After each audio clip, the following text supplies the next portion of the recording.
There's this specific kind of exhaustion in business that I think we've all probably felt at some point. Not just the long hours tired. No, it's more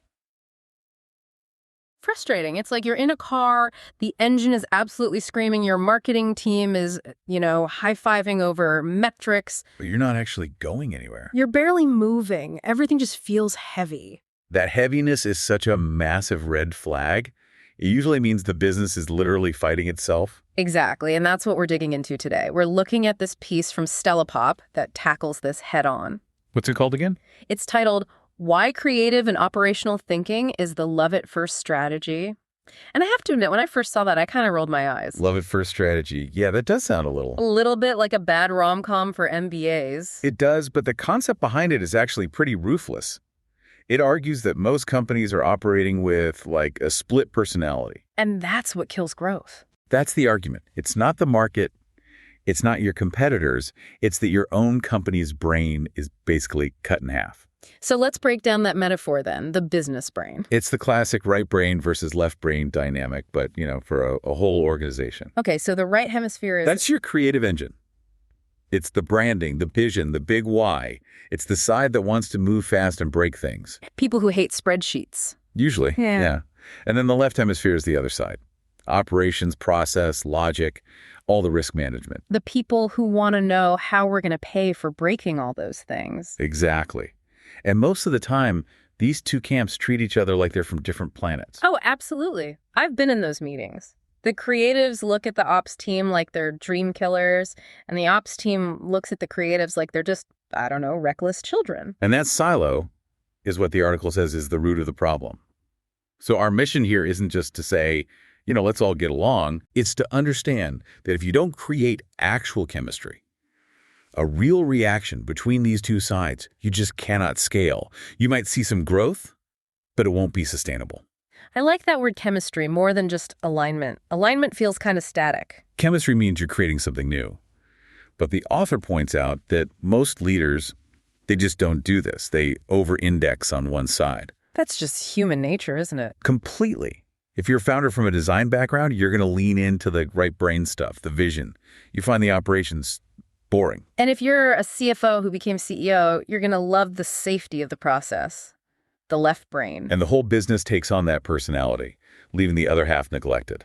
It creates a lopsided company. So what does that actually feel like? What's the symptom? The source describes it really well. It's when marketing is setting bold goals while management tries to keep pace. So it becomes reactive. Totally reactive. Operations is just frantically trying to catch all the balls the marketing team is throwing in the air.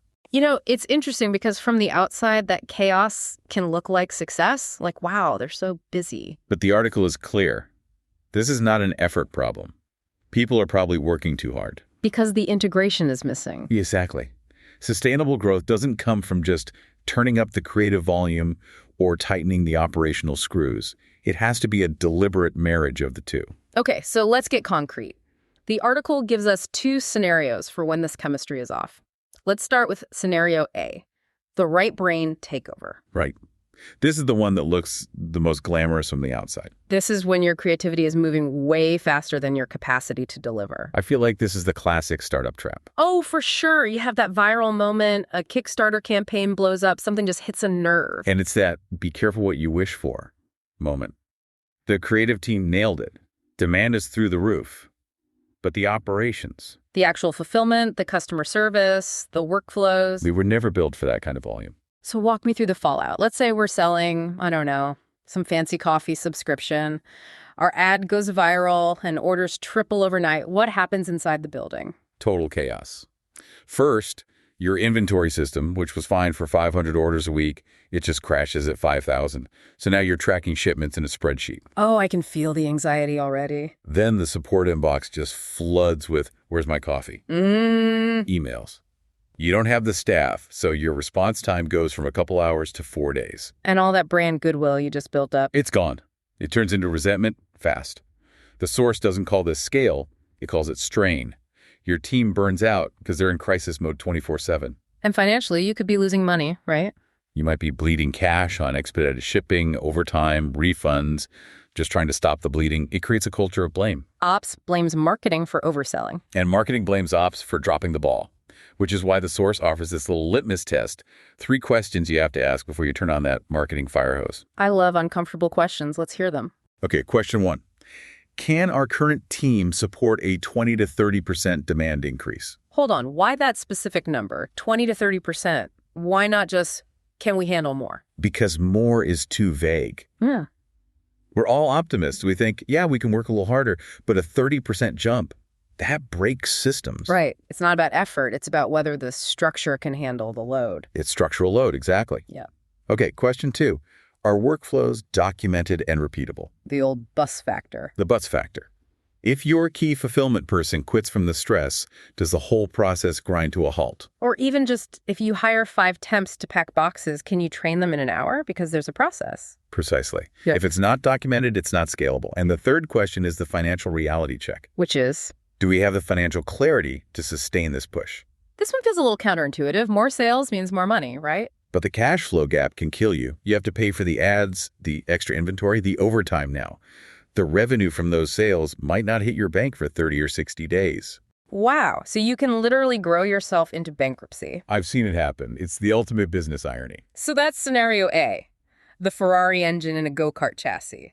Let's talk about the flip side. Scenario B, which the article calls the invisible machine. This is left brain dominance, the companies that are completely obsessed with efficiency. Every meeting has an agenda. The budget is balanced to the penny. The employee handbook could stop a bullet. Internally, it runs like a Swiss watch. It's calm, it's predictable, it's safe. But externally, Nothing. the brand just blends into the background. The best kept secret syndrome. Which everyone thinks is a compliment, but in business, it's a death sentence. Being a secret means you have zero leverage in the market. So what are the red flags for this one? Because unlike the chaos of scenario A, this probably feels pretty comfortable day to day. It does feel comfortable, and so you look at the growth chart. The signals are quieter. First, you get inconsistent inbound leads. You're living off referrals or outbound sales. You're not magnetic. Not at all. Which leads to the second and biggest consequence. You have no pricing power. Because if you can't tell that creative right brain story, Yeah. then prospects just compare you on price. You become a commodity, fighting for scraps, always having to shave your margins to win a deal. The source described the marketing in these companies as safe, not strategic. That really hit home. It's the stock photo of a handshake. The website copy that says, we provide solutions. We are a trusted partner. It means absolutely nothing. And the source has this perfect line. Otherwise, you're optimizing a machine that no one is paying attention to. Ouch. You're just efficiently going out of business. Pretty much. So you have the burnout factory on one side, the invisible machine on the other. Clearly, we need the middle path. The article calls it brand chemistry. How is that different from just, hiring a better CMO or a better COO? It's about the integration. It's about realizing you can't fix a brand problem with a spreadsheet. Yeah. And you can't fix an operational problem with a new logo. It's the connection between them. Yes. And Stellipop, the group that wrote this, they use their own structure as an example. How so? They literally split their services down the middle, management consulting and creative consulting. But they don't sell them separately. They realize they couldn't help a client truly scale if they only fixed one half of their brain. So if they're helping with a rebrand, the ops people are in the room asking, okay, that tagline promises 24-hour delivery. How do we actually do that? Exactly. And the other way around? If they're fixing a supply chain, the creative team is there asking, how can we turn this new efficiency into a marketing story? So when that actually clicks, when you get that chemistry, does that heavy feeling we started with actually go away? It shifts from friction to momentum. The article says growth becomes sustainable rather than episodic. Episodic is such a good word for it. That feast or famine cycle. Right. With chemistry, campaigns launch smoothly. Revenue grows, but your margins improve too because you're not wasting money on mistakes. And I bet hiring gets easier. So much easier. When the story you tell the world actually matches the reality inside the company, you attract the right people and they stick around. Okay, so this all sounds great, but a lot of people listening are probably thinking, yeah, I think I have a chemistry problem. How can you be sure? The article has a little self-audit section, and if you're a leader, you need to be honest with yourself because these signals, they should probably sting a little. Okay, let's run through them. What's symptom number 1? Marketing results that spike and crash. You have a huge Q1 from a promo, And then Q2 is dead silent. Because everyone was too busy fulfilling the Q1 orders to do any marketing. It's the classic stop marketing, we're too busy trap, the fastest way to kill your pipeline. What's next? Teams feeling overwhelmed during success. If hitting your sales goal feels like a punishment to your staff, if the mood in the office actually drops when you land a big client, you are broken. Wow, that is a huge cultural red flag. It means success isn't celebrated, it's feared. The third signal. Leadership meetings feel reactive versus proactive. Are you spending the whole hour putting out fires from last week, or are you talking about next quarter? And the last one. Investment in visibility without profit. You're spending all this money on ads, on PR, but the bottom line isn't moving. That means your operational bucket has a hole in it. You're just pouring water in, it's leaking right out. Through churn, refunds, inefficiency, you name it. So if I'm sitting here nodding along to this thinking, yep, that's us, what do I actually do? Because the article is very specific about the leader's role here. Right, it doesn't say go work harder. It says your job isn't to be the CMO and the COO. Your job is to be the architect of the relationship between them. You have to force the chemistry. So what's the first practical step? Ruthless prioritization. The source says you should have only 2 or 3 clearly defined strategic priorities for the whole company. Why so few? Because if marketing has 10 goals and operations has 10 different goals, the overlap is probably 0. But if the entire company only has 3 priorities, everyone is forced to look at the same target. So priority 1 isn't just marketing launches product X, it's we successfully launch product X. Correct. It creates shared accountability. That's the next step. Marketing is responsible for the quality of the customer that ops has to deal with, and ops is responsible for the experience marketing promised. It forces them to actually talk to each other. And to make that talk effective, you need a third piece, transparent operational capacity. This is a bit technical, but it's vital. Marketing needs to know in real numbers what the budget of the operations team is. Like, we have 500 hours of implementation time available this month, period. Yes.